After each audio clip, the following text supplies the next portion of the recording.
So here's the problem we're trying to fix. We have a FURRION fridge. It's still under warranty, but I didn't want to let it sit in a dealer lot, and I knew what the problem was. Basically, the FURRION fridge was draining my battery, would not turn off. I sourced it down to the actual switch that is on the inside of the fridge. The thermostat, this little switch right here, would not turn off.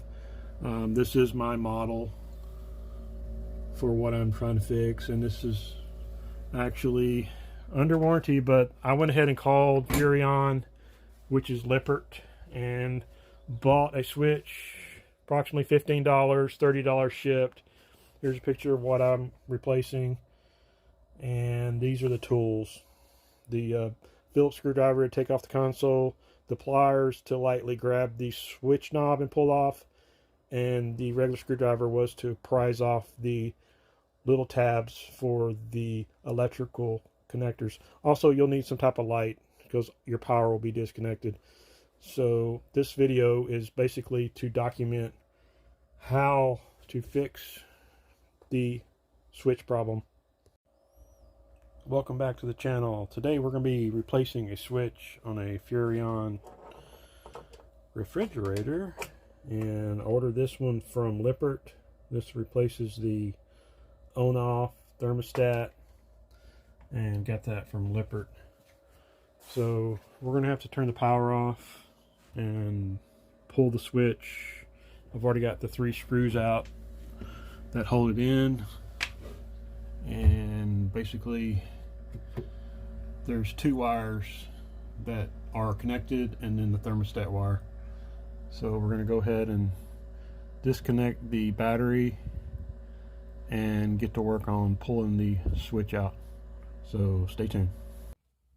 Okay, the little switch is a little bit tricky. You have to take a pair of pliers and lightly grab it and pull it straight, and it will come straight off. Didn't damage the little knob.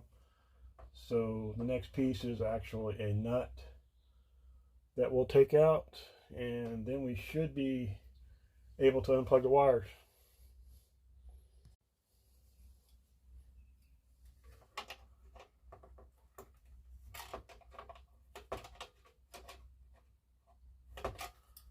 The little nut is fairly easy to unloosen with a pair of pliers.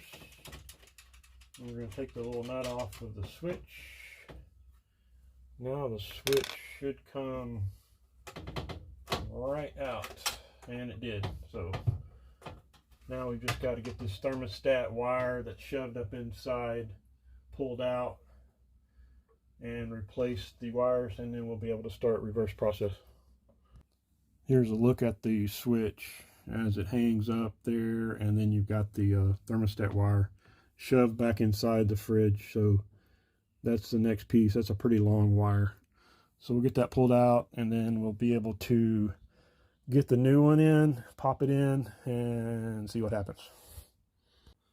So we've started the process of pulling the thermostat wire out. It's fairly easy. It's got a plastic sleeve that it's shoved inside, so hopefully we can push the other one that we're replacing back down in there, and then we will get that switch pulled off. Okay, we've successfully pulled that piece of wire out. You can see my little light brick back there that I'm lighting the fridge up with. I actually do not have any power hooked up at this time. And next part will be putting the wire on the new switch in inside the ceiling of the fridge. Okay, we've successfully got the thermostat wire inside the roof of the fridge. So we got to remove these 2 wires here and plug them into this switch, and then we will be able to put our console back on, which came unplugged during this process. Got one plug, and it will be ready to put back together. Okay, here's a little secret to getting these little switch wires off. There's actually a little tab on there that you have to push down on, and it will slide right off, and you can see that little tab, and that was kind of tricky, but it's not like a normal little wire that will just pull right off. actually locks it on there where it won't come off. Nice little lock, and it keeps it on there. So that was kind of weird, but yeah, figured that out. Okay, so we have the old switch right here. The new one is actually wired in. The thermostat wire is plumbed in, so now we're going to put in the console and reattach to that, and then we'll go power it up.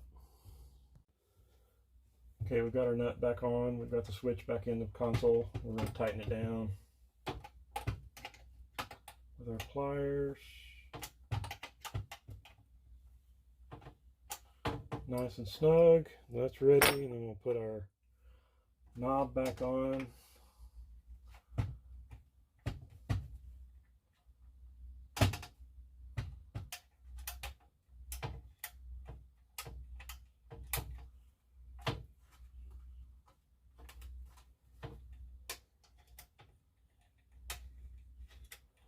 So our knob is back on, and we're all plugged in except for when the wire popped out. We'll pop that back on here.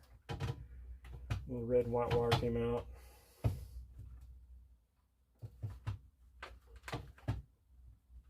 Alright, that's back together.